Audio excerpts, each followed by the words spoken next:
மணப்பெண்ணின் பிரத்யேகமான திருமணம். விவாஹா தி சென்னை சில்க்ஸ். இல்லைங்க, அது ஒரு மரியாதை நிமித்தமான சந்திப்பு. முதலமைச்சரை மரியாதை நிமித்தமாக சந்தித்தார்கள். வேறு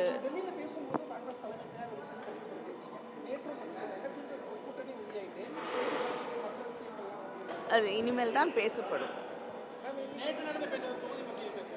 இல்லைங்க, முதலமைச்சரை வந்து மரியாதை நிமித்தமாக சந்தித்தார்கள். திமுக மகளிர் அணி வீடு வீடாக சென்று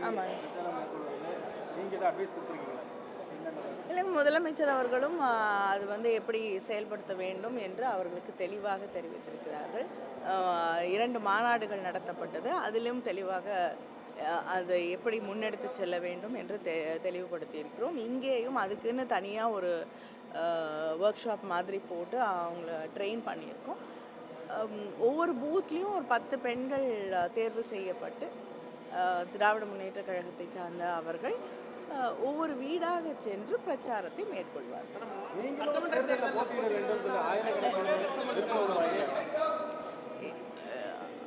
அதை பற்றி நான் எந்த கருத்து சொல்ல விரும்பல.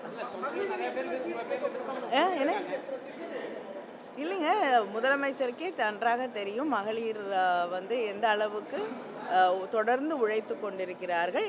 இந்த தொடர்ந்து மகளிருக்காக நடத்தப்படக்கூடிய ஆட்சி என்றே சொல்லக்கூடிய அளவிற்கு பல திட்டங்களை for the empowerment of women வந்து மகளிருக்காக அவங்களோட உரிமைகளுக்காக அவங்களுடைய கிடைக்க வேண்டிய நியாயமான ஒரு சமூக அங்கீகாரத்திற்காக நடத்தக்கூடிய ஒரு ஆட்சியாகத்தான் இந்த ஆட்சி அமைந்திருக்கிறது.